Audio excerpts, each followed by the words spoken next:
godina koju bi trebalo odmah zaboraviti. Iste sekunde, kad prođe.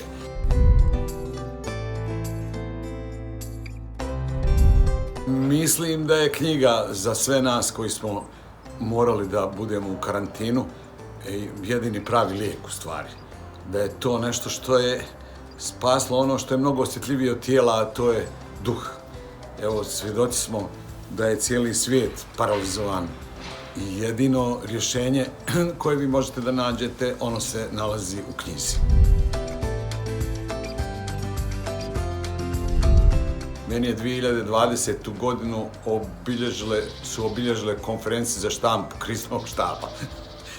Ja sam se vadio, čitao, pokušavao da se vratim u normalu, ali nisam uspio.